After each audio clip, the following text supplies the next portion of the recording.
but I'm just trying to show you the way they cover things. Get out there. Having said that, this is something I seldom do. We as a country are taking this seriously. It's still the Democratic Party. Keep your eyes on the prize. Attention all football fans. If you can't see your team play, come and dine with us and watch it live at Boardman, Canfield, or Cortland. Or staying at home, we'll deliver right to your door. That's Coca's Pizza. We serve it hot. Mo Ray, and this is The Other Side of Talk. And I want to thank the folks at Coca's Pizza for sponsoring this program. A lot to talk about as usual. Hello, Mario, manning the controls. Hello, Mo. All right, thank you, sir. And yeah, a whole lot to talk about. And as I said, I don't know if you saw my posting on Facebook, I said we're going to talk about the presidential debate or whatever that was. And it's kind of interesting. I think I wanted to start out with a different perspective. You've probably, and we are going to listen to what a lot of American reporters and political pundits thought of what went on the other night. But I thought I'd get a different perspective. This is a report from The Telegraph, which is a British newspaper. And because, you know, this is when you hear people say the whole world is watching what's going on here, you can best believe it's true. So here's the British take on what went down. That was by far the ugliest TV debate in presidential history. Joe Biden called Donald Trump a liar. The fact is that everything he's saying so far is simply a lie. I'm not here to call out his lies. Everybody knows he's a liar. He called him a racist. This is a president who has used everything as a dog whistle to try to generate racist hatred, racist division. And Joe Biden was probably the politer of the two debaters. Donald Trump's strategy was obviously to keep hitting Joe Biden until Joe Biden gave in. The problem is that Joe Biden didn't give in. I want to make sure... Graduated last in your class, not first in your class. I want to make Mr. sure... Mr. President, can you let him finish, sir? He remained pretty calm, pretty presidential. They only really had a big row when it came to discussing Joe Biden's sons. The mayor of Moscow's wife gave your son $3.5 million. What did he do to deserve it? What did he do with Burisma to deserve $183,000? None of that is true. Let him answer. None of that is true. Oh, really? Totally, He didn't get $3.5 million? Mr. President, It's Mr. totally, President, please. totally discredited. Totally discredited. Otherwise, Joe Biden did a good job of appearing amused or bemused. He had a very effective moment when he told Trump simply to shut up. The radical left. Will you shut up, man? Listen, who is on your list, Jim? As for Donald Trump, some of those punches may have landed among his supporters. They might support the sort of things that he was saying. And when it came to debating the economy, he did make some very good points. The problem is, however, is that this isn't 2016.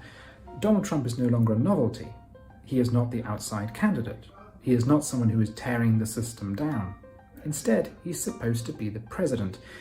And his behavior this evening just wasn't presidential. Gentlemen, I think this we've is ended so this. He's going to pack the court. We have not going to give a list. We have ended this segment. The moderator, Chris Wallace, struggled to keep control of the events. That was the worst part of Obamacare. Sir, Chris, you're that was the debating him, worst not part of me. Obama. Let me ask my question. Well, I'll ask Joe. The individual mandate was the most unpopular aspect of Obamacare. I got rid of it. I'd like and we will protect people with President, I'm the pre-existing moderator of this conditions. debate, and I would like you to let me ask my question, and then you can answer. Go ahead. And although Trump supporters will say that Chris Wallace intervened far too many times on Joe Biden's part, that's a bit like blaming a bouncer for trying to break up a fight. It's not the bouncer's fault that the fight is happening, it's the fault of the person throwing the first punch. And time again, that was Donald Trump. Overall, it'd be tempting to say a draw because no one really had a standout winning moment. But I think Donald Trump defeated himself. By being so angry and so aggressive, he reminded people of his worst qualities, and the fact that after 4 years in office, he hasn't really grown in to being a president. That's the British take on what went down at the presidential debate the other night, right here in the state of Ohio, in Cleveland. And well, I don't know. I you know, this, you may think I'm joking. I take this stuff way too seriously. And that night, I went over to a friend's house to watch this, and it was so, just watching her and her son react to some of this. In fact, she was literally cringing within 5 minutes of this debate. As far as the effect it had on me, I slept about 4 hours that night. I could not sleep. I was just thinking, because these are perilous times, as I said. I'm very concerned about the election. That is, we will not know on election night. I have to keep repeating this because some people seem to think we're going to know, like in years past, that we project this person the winner.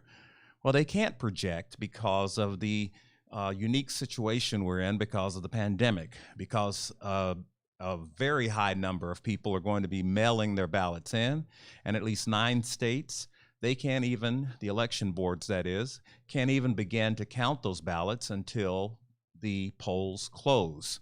So that means that millions of ballots will still be being counted on election night. There's no way they're going to be able to tabulate all those votes that night. It could be the next day. It could be as late as Friday. And if you know Donald Trump, and after 4 years you should, do you really think he's just going to be quiet and let the system work, let the process work itself out? No. He'll be out there throwing bombs, making accusations, and lying. Let's call it what it is. He'll be inflaming passions when people don't know.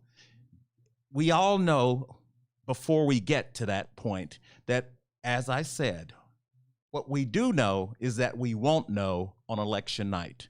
Yet the president, if he's given a day or two to play with this, will make it sound like there's got to be something going on here. There's got to be something nefarious about this. Somebody's cheating somewhere. Let's hope not. Let's hope not. But speaking of the debate, let's take a look at some of the commentators and reporters, their reactions to that presidential debate the other night. It's a shit show. That was a hot mess inside a dumpster fire, inside a train wreck. Clearly, this debate was an embarrassment for the United States of America. What a dark event we have just witnessed. The tip of the hat to Cormac McCarthy when we say, if that wasn't a mess, it'll do till the mess gets here. That was the worst debate I have ever seen. In fact, it wasn't even a debate. It was a disgrace. It was a complete disaster on all fronts. The whole thing was disgraceful. That was the worst presidential debate I have ever seen. I mean, this felt like an assault. It felt like an assault on our senses. It felt like an assault on our presidential campaign process. It felt like another assault on our politics, because that's what it was. There's something beyond fact-checking that needs to happen here. This is the sort of thing that shouldn't happen. This sort of debate shouldn't happen in a democracy. Chris Wallace did not act as a moderator. Donald Trump did not act as a debater. Yeah. Donald Trump was the abuser, and Chris Wallace was among the abused. You cannot have watched that debate, I would think, and be proud of our president. We should be really clear here. This is not both sides type of situation. There was one party on that stage interrupting, yelling over the moderator. This took it too far, even for Donald Trump. And he was rude. He didn't abide by any standards of decorum or decency. It was really, frankly, embarrassing. I don't think we've ever seen a president of the United States completely lacking in shame. I mean, just shameless and obesely immoral. He did come out hot. But it's not even funny. I mean, are you actually proud of the president of the United States? I think the president overplayed his hand tonight. Tonight, he took the presidency and the office of the presidency to a new low. He is so full of grievance that he can't get past himself. He is not participating in a re-election campaign. He is arguing that he should stay in office and the election should be negated. He treated the debate that way, with a monstrous just cavalcade of increasingly wild and obscene lies. We had an avalanche of lying from President Trump. Almost every single thing he said during that concluding section of the debate was inaccurate. This behavior is taking place in pursuit of the job we used to refer to as leader of the free world. A monstrous, unintelligible display of logorrhea, which has absolutely nothing to do with civic discourse, with debate, or even with the integrity of the contest they're about to approach. The president does not think he's going to win this election, and he wants to bring the rest of us down with him. I wouldn't be surprised, by the way, if this is the last presidential debate between the President of the United States and the former Vice President of the United States. The American people lost tonight because that was horrific. And I must agree. And one of the funny things was somebody said, ask me, they didn't watch the debate, and they asked who won the debate. And I said, everybody who didn't watch it won. Because I cannot believe what I witnessed the other night. And by the way, I got to admit, I was very early in this. Of course, Trump did come out, fired up and just totally undisciplined. But I was surprised that Joe Biden, very early in that debate, told the president to shut up. Of course, most of us have wanted to tell him that at least once for the last 4 years. So that was delightful. But at the same time, I was surprised that, Biden was supposed to be the grown-up in the room, and the best he could do was shut up. But I was also a little disillusioned. One of the local talk shows here. Here's a guy who lies and insults people, name calls, gives people nicknames. And some woman called the morning show on 570 WKBN here, News Talk Radio, and they were so offended that Biden told the president to shut up, and that the president called him, that he called the president a clown. But I'm thinking, wait a minute, this guy is a walking insult. So if somebody finally takes a jab at him, what are you crying about? But I thought one of the funniest things I heard on the night of the debate, on the, the wrap up when they were kind of assessing what had just gone down, on CNN, I flipped around, by the way, but on CNN, Van Jones said he had just gotten a text. Well, Biden called Trump a clown. And apparently a group, I didn't even know they had an organization, but there's apparently an organization of clowns. I don't know if it's a union or what, but they were offended by the comparison. And I think that says it all. When a clown doesn't want to be compared to the president of the United States, I think that pretty much sums it up. But let's keep on keeping on. And I try to mix it up here. Let's go to Fox News. This was on Fox and Friends, and this was the morning after. And this was Ainsley Earnhardt and Brian Kilmeade. Kilmeade starts out, of course, it's Fox, so he takes a couple of jabs at Biden. But even he has to call out Trump on one thing, and that is the fact that he didn't directly denounce white supremacy. Idea, Joe Biden says. The president says, give me a break. But Brian, we were listening to Lee Carter this morning on Fox and Friends First, and she said she looked at the dials, she talked to the people, and she said about a third liked Trump, a third liked Biden, and a third said they're not going to vote. Yeah, I think we were the big losers last night, the American people. We wanted to see what Joe Biden would do different on coronavirus. We wanted to see how Joe Biden is going to blend the left with what he says are his beliefs. But he signed a document that said he does have a manifesto, whatever you call it. He does have a series of memos of understanding with Bernie Sanders. And we don't know really what his economy is going to look like because there was so much interruption. And if you're going to say that President Trump was rude, there was only one person who called the other one a clown, a racist, the worst president ever, and told to shut up. And that was Joe Biden on Donald Trump. But Donald Trump blew the biggest layup in the history of debates by saying, not condemning white supremacists. I don't know if he didn't hear it, but he's got to clarify that right away. That's like, are you against evil? Why the president didn't just knock that out of the park, I'm not sure. Griff Jenkins joins us live from Cleveland with last night's biggest. I love the way Kilmeade gives him a break on the white supremacist remark. Maybe he didn't hear it.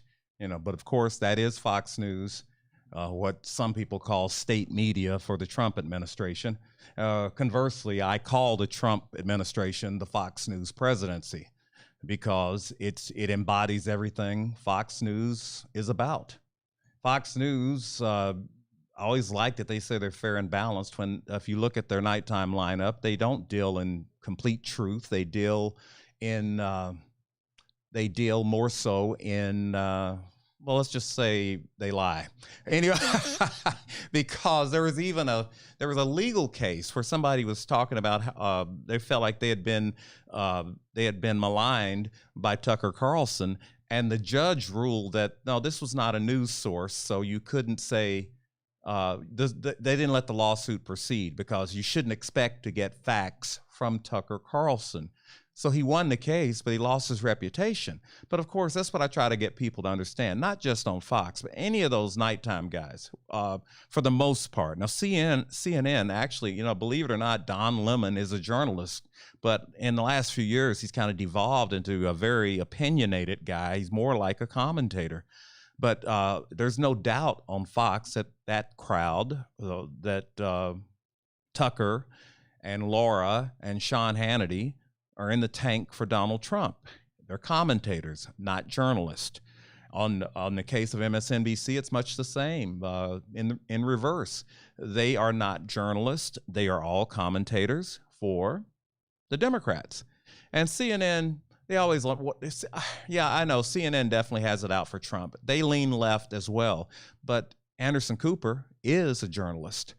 And as I said, Don Lemon is a journalist and Chris Cuomo is a journalist, but they are a very opinionated group of journalists. If you really want true journalism, that's why I always listen to the BBC or listen to NPR, for example, because I feel like those are journalists, and they have opinion people on there, but they make sure that this is commentary. This is an opinion. I'm not giving you the news. I'm giving you my take on the news.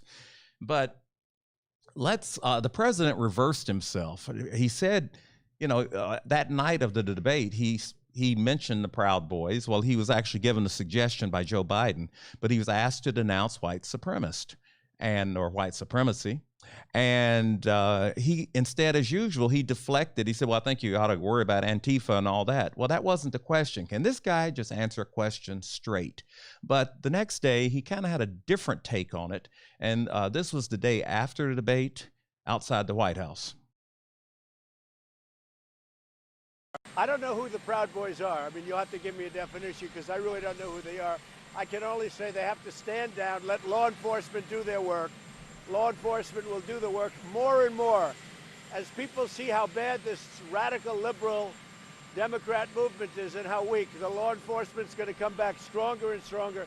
But again, I don't know who Proud Boys are, but whoever they are, they have to stand down, let law enforcement do their work. Are you willing tonight to condemn white supremacists and militia groups and to say that they need to stand down and not add to the violence in a number of these cities, as we saw in Kenosha and as we've seen in Portland? Sure, are you I'm prepared willing to do specifically that, but do it? Well, go ahead, sir. I would say almost everything I see is from the left wing, not from the right wing. So what are you saying? I'm willing to do anything. I want to see peace. Then do it, sir. Say it. Do it. Say it. Do you want to call them? What do you want to call them? Give me a name. Give me a white name. Supremacists and who would white you like me to condemn? White supremacists and right Proud Boys. Stand back and stand by. But I'll tell you what. Somebody's got to do something about Antifa and the left, because this is not a right-wing problem. This is a left-wing. FBI director This is a left-wing problem. White supremacists. Antifa's an idea, not an organization. Oh, you got to be not kidding. Militia. That's what his FBI, FBI director said. And, the thing is, as Joe Biden was trying to point out there, that's the truth, that FBI Director Wray has said on numerous occasions he's far more concerned about the white supremacist groups like the Proud Boys and the Boogaloo Boys, because these are the guys that walk around dressed like Rambo. And most of them are, some of them probably wouldn't even make it through basic training. You see some guy with a beer gut walking around with 2 AR-15s or whatever. Yeah, that's impressive. A friend of mine calls them the U.S. Gravy SEALs, because they may look like soldiers, but they don't look like soldiers. But those are the people. Those are the people that have been responsible for more violent acts overall. But yet the president keeps pushing Antifa like they're the worst thing ever.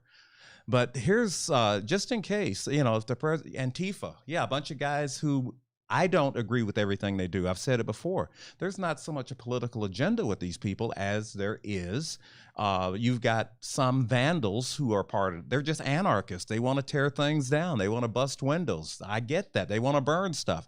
Those are the people who have infiltrated some of the Black Lives Matter events. But Fox News and right-wing media and the average right-wing person on the internet blames Black Lives Matter for the actions of the more radical members of Antifa. But as radical as they may be, as far as I know, there's only one death, and one is one too many, but there's only one death attributed to Antifa, and that was the guy I believe that was in Portland, the guy who was shot in the chest pretty close, point blank range by a guy who was later killed by the cops as he was on the run.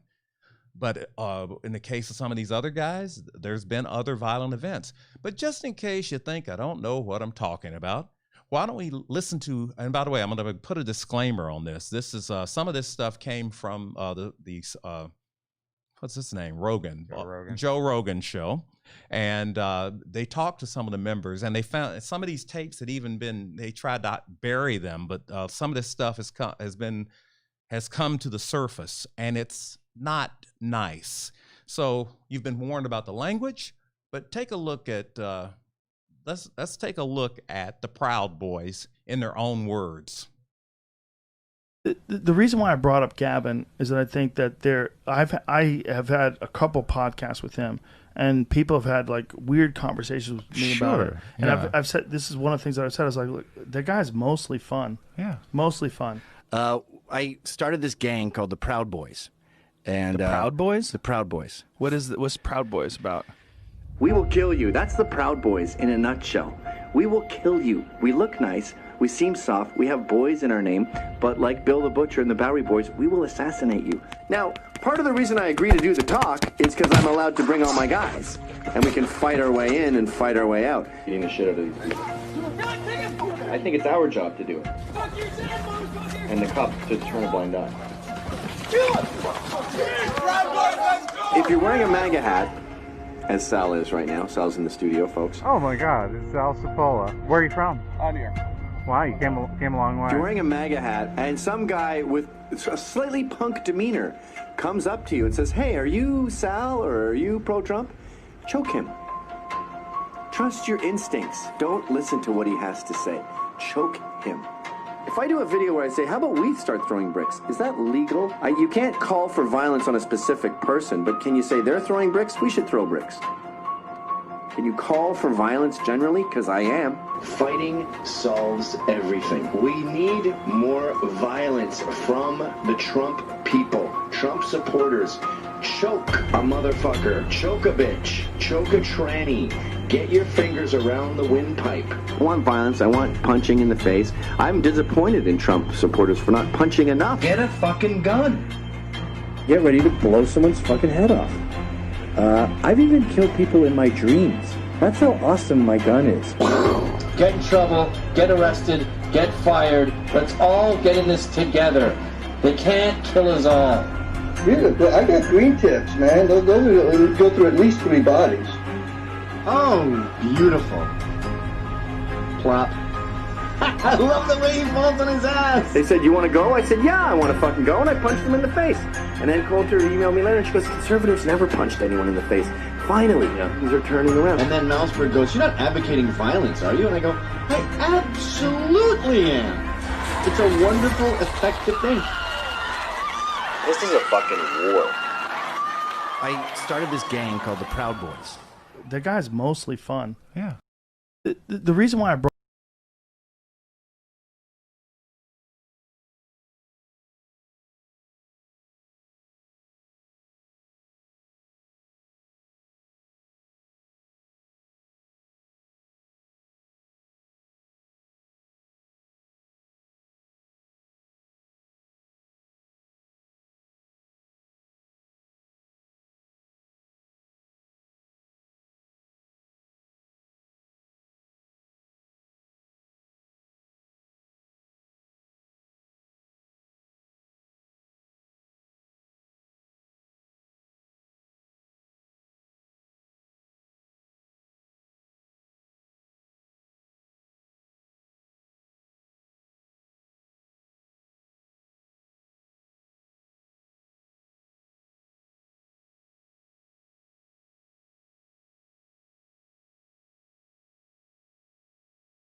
had, but we're not going to play the whole thing. We'll play most of it just to give you his angle.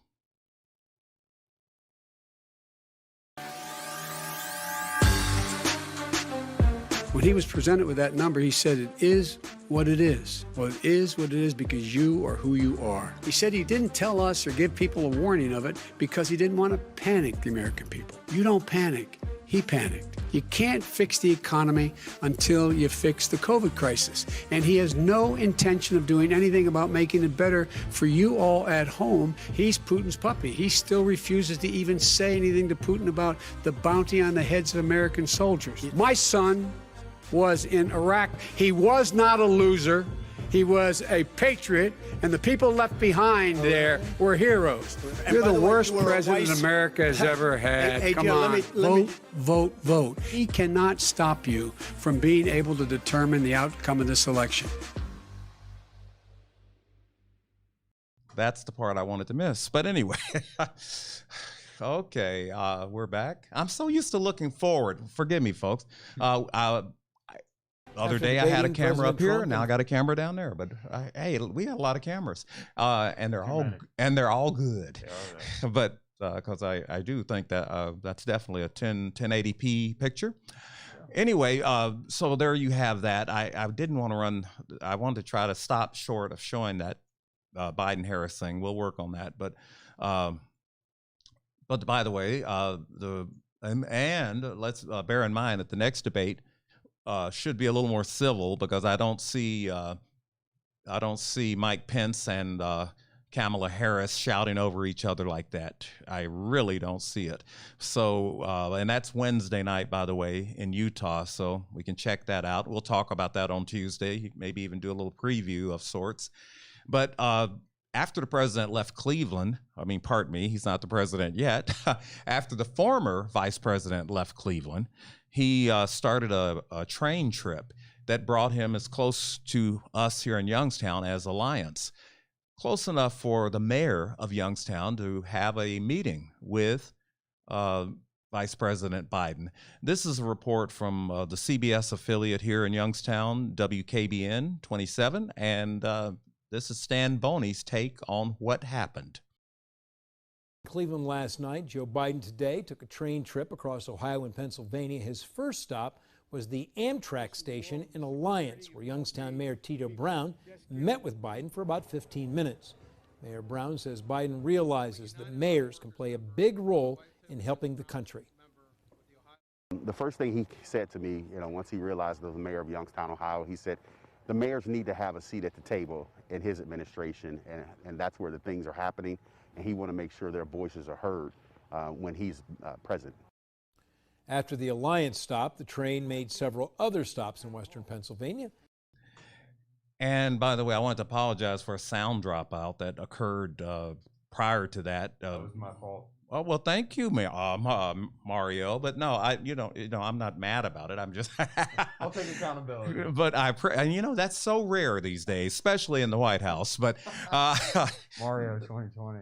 But yeah, might as well. But anyway, I wanted to take a look at some of the comments here. Julie says she's been blocked from the morning show. I believe she's talking about on my old station, 570 WKBN. She says, I guess they only want to hear one side.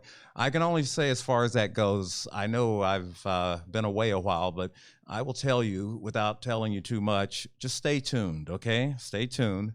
There may be another opinion coming soon. But also, scroll down. Julie says, it's all over Facebook in the last hour. One of the Proud Boy leaders is the Latinos for Trump. He's pictured with Don Jr., Sarah Huckabee, Lindsay, etc. Yeah, I heard that. And somebody made the comment that the Proud Boys couldn't be racist because they've got a Latino in it. But of course, you've got, some people are just self-loathing. Some people do things against their best interests. Look at the case of Stephen Miller. Here's a Jewish guy who acts like a Nazi. So, in case you don't know who Stephen Miller is, he is that evil mind behind the president's immigration plan. He's the one that decided to separate the kids from their parents and then leave the parents in a border jail cell while the kids were shipped across the country. Oh, and by the way, in the early days of child separation, they didn't even bother keeping track. Some of those kids were lost from their parents. No, I'm not making this up. And some of these kids were even adopted out. It took lawsuits from the ACLU to try to put an end to this and try to reunify these families. I understand this administration wanted to be aggressive about illegal immigration, but I don't understand why they feel the need to be so cruel about it. I know they thought that would have a deterrent effect, but I can remember a time when we would preach to the world about human rights, and I can't think of anything that's less human than separating a child from their family and not even bothering to keep up with where that child ends up. I think those people should be ashamed of themselves, and I think there's a special place in hell for Stephen Miller in particular. But that's just my opinion. But then again, that's the name of the game, right? Let's a few more comments. Just people telling me they had lost the sound, but the sound is back. Okay. And let's. By the way, I'm this late in the show. I'm just announcing the phone number. I would like to hear your opinions. I'm looking forward again. I'm sorry. I would like. I'm like that bad report. I mean, the bad reporter on TV that I hate that's looking at the wrong camera. But anyway, yes. Let's take a look. The phone number 330-595-1600. I'd like to hear from you. Your opinions of the presidential race, the presidential debates. Are you concerned about that lag I spoke of earlier between election night and when we finally know who wins the election?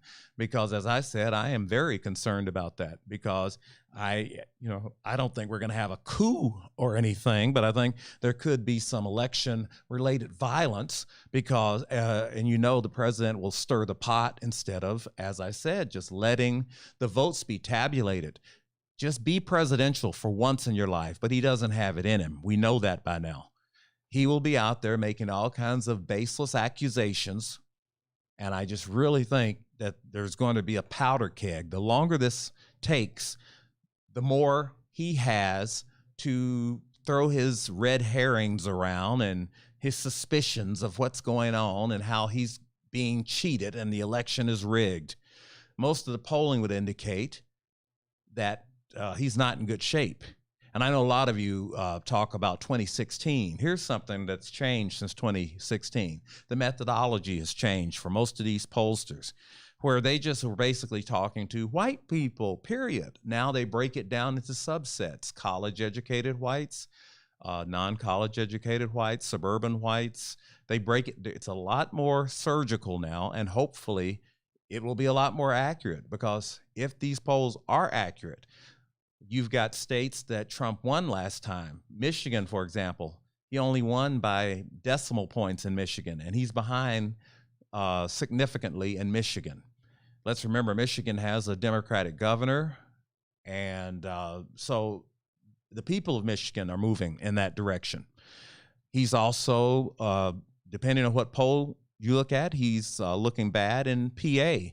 But here are the states. If he could take Pennsylvania, Michigan, Wisconsin, Arizona, pretty much game over.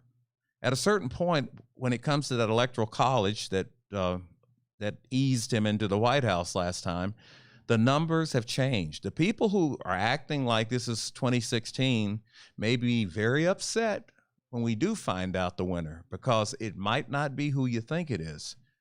And I know if you go certain places in this area, you see Trump signs like leaves on trees. But there are other places where you don't see that so much. And as I said in the last program, now we've had an influx of Biden signs. The party finally got signs in this area. Hundreds have been handed out. You're probably seeing a few more depending on where you live, and you'll be seeing a few more in the coming weeks. But where are we now? Leah, let's see. When we're talking about people's opinions of what took place the other night, let's take a look at what Bernie Sanders had to say. This was Bernie on a visit to The View on ABC. Well, let's just say it was not one of the great moments in American history. I think what you have in President Trump is somebody who is a pathological liar, somebody who doesn't believe that the rules apply to him, and somebody is a bully. And I know the moderator and certainly Joe Biden had a hard time dealing with that reality. But I think the most important point to be made is that Trump lied and lied and lied again. When asked whether or not he had come forward with a health care plan, we got 90 million Americans today who have no health insurance or are underinsured, and the cost of health care is soaring. And Trump has not done anything, zero, except to make a bad situation worse by going to the court system and trying to rule the Affordable Care Act unconstitutional, which would mean another 20 million people lose their health care. So when he said that he has a plan, that's a lie. When he said he's going to do something about the outrageously high cost of prescription drugs, that's a lie. He came up with some phony executive orders. He doesn't have the guts to take on the drug companies. So I think people have got to really understand that this guy lies all of the time. Yes, we know that. So that's Bernie's assessment of what went on, and of course, it's easy enough to just say, "Oh, he's lying, he's lying." I want to kind of change up a little bit, though. There's something I want to show you. Sometimes, and I see this as good news. This is Representative Katie Porter, and she's a Democrat from California, and she's the number she does on this pharmaceutical representative is pretty good. It's good to know that there's a few politicians, and I'm not saying they're all Democrats, but in this case, this is a Democrat who is wondering, I mean, what do you call somebody who takes a pill that is saving lives? You've got cancer. You may not be rich. You may not have insurance, but you've got cancer. And I want you to take a look at how she pretty much fillets this guy, because the more the medicine costs, the bigger his bonus is. Good for him, bad for grandma and grandpa who are dying of cancer. But take a look at Representative Katie Porter. Revlimid was in 2013.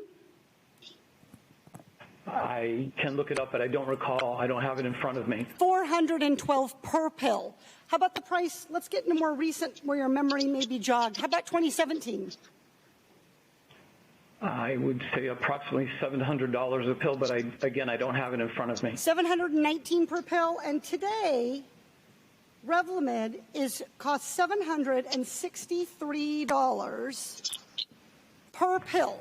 I'm curious, did the drug get substantially more effective in that time? Did cancer patients need fewer pills? During that time, the development of Revlimid included 6 additional indications. Understand that. What I'm trying to understand from you is, how did the drug improve? If I were to look at a pill and analyze it from 2005, when it cost $215, and I was looked today at when it cost $763, would that pill be the same? I understand your question about the pill. The manufacturing for it would be the same. Great, thank you. I want to turn to one other number, if you would help me. Do you know what this number is?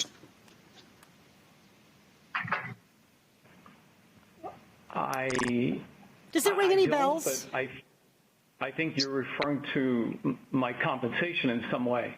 Yeah, well, in some way. This was your compensation in 2017 for being CEO of Celgene, and that's a lot of money. It's 200 times the average American's income and 360 times what the average senior gets on Social Security. Now, of that 13 million, about 2.1 million came from your company hitting yearly earning targets, and more than half of the bonus formula was based on those targets. Any increase in the price of Revlimid would also increase your bonus by increasing earnings. Isn't that right, Mr. Ellis? If revenues increased and expenses did not, then earnings would be enhanced. Thank you. Mr. Ellis, in fact, the Oversight Committee found that if you hadn't increased the price of Revlimid, you wouldn't have gotten your bonus. Mr. Ellis, do you know how much you personally received in bonuses over the last 2 years, just because Celgene raised the price of this one drug, Revlimid? I receive very generous compensation, but I don't know the exact number that you're referring to. In fact, you personally received $500,000 personally just by tripling the price of Revlimid. So to recap here, the drug didn't get any better. The cancer patients didn't get any better. You just got better at making money. You just refined your skills at price gouging. Representative Katie Porter of California, Democrat, and my new hero. She's done a couple of guys that way. She's up for re-election, by the way, and I think that should be an easy one for her. I like to see these crusading congressmen because, to me, that's what they're there for. They're working for us, supposedly, not the lobbyists, not the drug companies. You've got some of these other senators and congressmen have to know what's going on there, and they should be ashamed of themselves. I'm sure it must be nice to have a big mansion and eat fancy clothes, wear fancy clothes and eat fancy food. But at the same time, there's some senior citizen that needs their cancer medicine, and you have taken it up to an exorbitant amount that almost nobody could afford without insurance. Shameful. Just shameful. I just threw that in there. It has nothing to do with the debates, but sometimes I see things that catch my eye, and I'm thinking, how do these people sleep at night? But I'll tell you what, we're going to do some. Just start that and try to find. But that's not it, though. Where's the part that says, what do they call it? Rail Force One. Rail Force One. Nothing on that tab with that Rail Force One. I could look at the second tab here. Yeah, please. You got it. Yeah, the top. Yeah. Okay. Rail Force One. Uh-huh.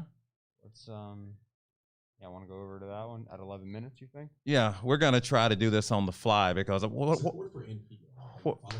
what happened was I changed my notes at the last minute, and I have little time stamps I put in there, and I didn't do that. Let's see where we land, though, because you should hear this. These are reactions. I've talked about Frank Luntz before. He is a guy that does focus groups. He does like 1,000 people a week, and he tries to see where America's at. He used to do them in person, but now he's doing them virtually because of the pandemic, and it's actually turned out to be a benefit because he can talk to somebody in any state in the union and have everybody there talking together. But we'll see. We're close to where we need to be. Just start that up. All right. Let me see. To apply to each candidate. And here's just an example. First, the adjectives for Trump. Puzzling. Jeremy. Un-American. Mike. Unhinged. Nick.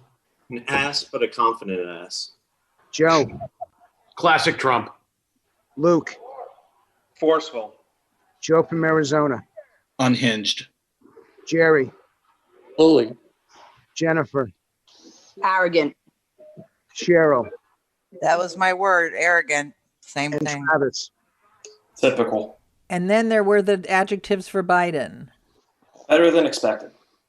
Better than expected. Cheryl, word or phrase?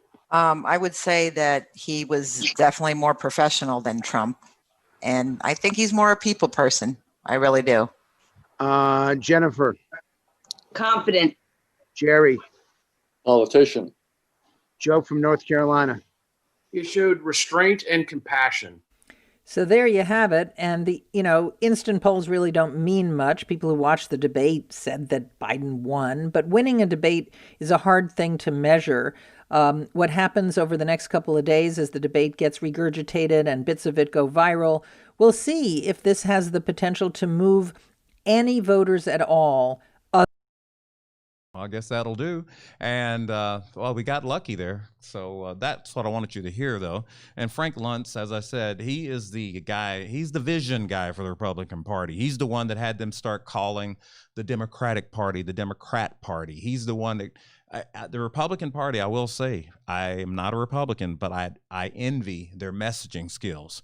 The Republican Party would have never come up with something like defund the police. The thing is, as I try, and this guy on Facebook last night was saying, well, apparently somebody hasn't researched what this means enough. And I said to him back, well, some wise pundit once said, if you have to explain your message, it's not a very good message.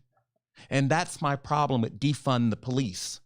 They should have gone a different way. Fix the police, reform the police. Defund the police sounds like you just want to pull the plug. Defund the police was a gift to Donald Trump and the Republicans. Stupid. You need cops. And the polling would indicate that these neighborhoods that are most affected by crime want cops. But what they want is responsive cops, compassionate cops. Are they open to reallocating some of that money to bring in social workers and people like that? Sure. Because as you've seen on a lot of videos, if a guy is running around naked in the street or hysterical, you don't need a guy with a taser or a gun. You need somebody to talk him down. And I understand. I'm just saying that here's the miracle of the Republican Party and Donald Trump in particular. Think about it. I used to make fun of it, but it worked for him. Keep America great. Make America great again. It would fit on a bumper sticker. And it's so ambiguous that it means whatever you want it to mean. Democrats, on the other hand, come up with stupid stuff. Like, I mean, I think Biden's slogan is a little better, where he says, build back better. You've got the alliteration there with all the B's, but you've also got a clear message, build back better. And, but some of the other, I mean, with Hillary, stronger together? That's kind of, what? I mean, does that move you? And just think of some of the things. As I said, I think Democrats need to work on their messaging. I think they need to think about it so that it can't be misconstrued or this president will take something and totally lie about the intent or the meaning. So try to make it so simple. You can say it in one sentence and it touches a person. I remember when Nancy Pelosi, they were talking about when something's done, oh my gosh, the word's escaping me, grassroots. When something is, it's just natural, this came from the people, it's grassroots. When the Tea Party came around, somebody thought they were being clever. They were trying to say this is artificial grassroots. So what did they call it? They called it astroturfing. That doesn't exactly roll off the tongue. It never really caught on. You see what I'm saying? Messaging matters. And defund the police, loser. Don't do that. Okay. I'm trying to think what else I've got here. I guess, once again, let me see. Debbie says, agree, but defund the police doesn't get rid of police. Maybe reform police? Well, you're saying exactly what I'm saying, Debbie. That's what I'm saying. Reform the police, fix the police, something like that, not defund the police, because that sounds like you just want to, or some were even saying abolish the police. Talk about a bad message. No, not good. And so then Trump can stand there and keep sneering at Biden. You won't even say the word law and order. You won't even say it. You know what I'm thinking? This is so dumb. Yeah. Oh, by the way, Biden capitalized on that shut up man remark. The day after, now this might have been planned. They were, hey, I'm going to hit him with this zinger, and they already had the T-shirts printed up. But the next day on the Biden site, they had a T-shirt with Donald Trump's picture, and it said, will you shut up, man? And by the way, mine should be arriving any day now. That T-shirt sold out in one day. There's a lot of things trending in Biden's favor right now. Nothing is certain, but I'm telling you, it's looking very good. But 2016 taught me this. I keep saying it's not 2016, but I'm not counting any chickens until they hatch. But I am cautiously optimistic. By the way, another change. Ohio is actually back in play now in multiple polls. So apparently something is working. And I do think the president lost a few women the other night with his behavior. I'm sure a lot of macho, beer-drinking alpha males thought that Trump was cute talking over both the moderator and Joe Biden. But a lot of people saw a rude person. I don't think most women want to vote for a guy who reminds them of their abusive ex. And that's what you see with the caveman named Donald Trump. I do think that some people are just ready for normalcy. I don't think they think Joe Biden's a superstar. I just think they're tired of the name calling and the lying. And I'm telling you, the lying is really bothering me more than anything. You would think after this many years, I'd be used to it. But it seems like with every lie, I just get madder. Not so much at him as his supporters. How can you continue to support a man who has told thousands of provable lies? There's audio tape, there's videotape, there's tweets of him saying the most absurd things and then reversing himself the next day. You guys just shrug. I'm so disappointed in you. But you know who I'm not disappointed in? Mario, because he did a pretty good job today. All right. So, Up and down. all right. And we're out of time here, folks. Good But segue. I just want to say I'll be back on Tuesday, and we'll preview what's coming up on Wednesday. That is the debate between Mike Pence and Kamala Harris, and that should be interesting. But in the meantime, I'm Mo Ray saying, as I always do, I do apologize for one thing. I did not talk about the polls. We'll talk about the polls on Tuesday, okay? But I'm Mo Ray saying, as I always do, thanks for watching and listening, and keep your eyes on the prize.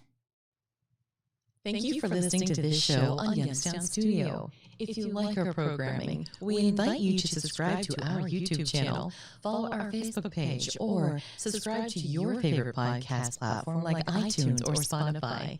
This is original Youngstown content, and we would appreciate you sharing the videos and the word about us.